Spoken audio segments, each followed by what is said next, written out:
किसान भाइयों, आप सभी का स्वागत है हमारे यूट्यूब चैनल धाकड़ एग्रो में। किसान भाइयों, आज हम बात करने वाले हैं सरसों की खेती के बारे में।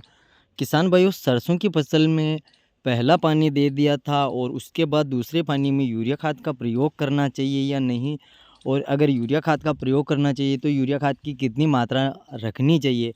किसान भाइयों, इस वीडियो के माध्यम से हम आपको बहुत ही अच्छी जानकारी शेयर करने वाले हैं। अगर आप हमारे यूट्यूब चैनल पर नए आए हो तो प्लीज़ चैनल को ज़रूर सब्सक्राइब करें और शेयर करें हमारे किसान मित्रों के साथ। तो किसान भाइयों, बात कर लेते हैं हम सरसों की खेती के बारे में। तो किसान भाइयों, जब हमने सरसों की फसल में पहला पानी दिया था तो उस समय क्या हो रहा था कि बारिश आ रही थी। तो उस समय हमने यूरिया खाद का 2 बैग का प्रयोग किया था 2 बीघे के अंदर। और अब हम सरसों में दूसरा पानी देने वाले हैं, जिसे कि आप देख सकते हैं। दूसरा पानी देने का जो सही समय होता है किसान भाइयों, जब आपके सरसों की फसल में इस प्रकार से फूल आना लग जाए या फिर डंडियाँ निकलने लग जाती हैं या फिर शाखाएं अच्छी तरीके से ग्रोथ पर रहती हैं, तो उस समय भी हम जो है दूसरा पानी लगाना चाहिए। वही बात करें किसान भाइयों की, हमारे सरसों की जो फुटाव है वो भी काफ़ी बढ़िया तरीके से ग्रोथ पर है, यानी कि शाखाएं देख सकते हैं आप, 1 2 3 4 5 6 7, और अभी ऊपर और निकल रही हैं। तो किसान भाइयों, इस समय जो है हमारे सरसों का खेत आप देख सकते हैं, इसमें लगभग फूल आना प्रारंभ हो चुके हैं। और इस समय हमें सरसों की फसल में दूसरा पानी की आवश्यकता भी है, क्योंकि आप देख सकते हैं ज़मीन भी पूरी तरीके से सूख चुकी है। बारिश को आए हुए 15 दिन हो चुके हैं।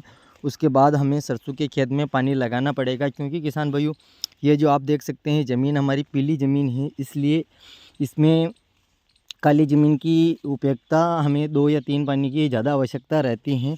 इसलिए हम सरसों की फसल में जो है किसान भाइयों दूसरा पानी का प्रयोग कर रहे हैं। अब बात करें कि दूसरे पानी में यूरिया खाद का प्रयोग कितना करना चाहिए।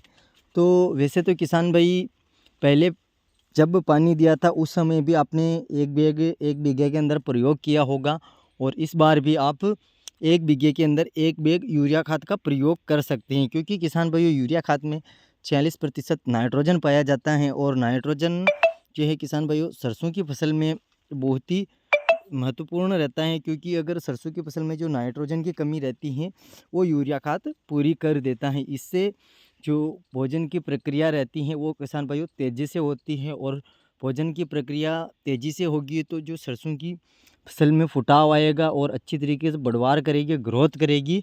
तो आपको किसान भाइयों 1 बीघे के अंदर 1 और यूरिया खाद का बैग लेना है, यानी कि 1 बीघे में आपको 2 यूरिया खाद का कट्टे लेने हैं, और आपको एक फर्स्ट पानी में डाल देना है और दूसरा किसान भाइयों आपको दूसरे पानी में डाल देना है, जिससे आपकी सरसों की पैदावार काफ़ी बढ़िया होगी और सरसों की जो चमक है वो काफ़ी बढ़िया रहने वाली है। तो किसान भाइयों, आपको हमारी ये जानकारी कैसी लगी? अगर जानकारी अच्छी लगी हो तो प्लीज़ आप हमारे यूट्यूब चैनल को ज़रूर सब्सक्राइब करें और शेयर करें हमारे किसान मित्रों के साथ। किसान भाइयों, हम आपके लिए लेकर आएंगे ऐसे ही नए नए वीडियो। जब तक के लिए जय जवान, जय किसान, जय हिंद, जय भारत।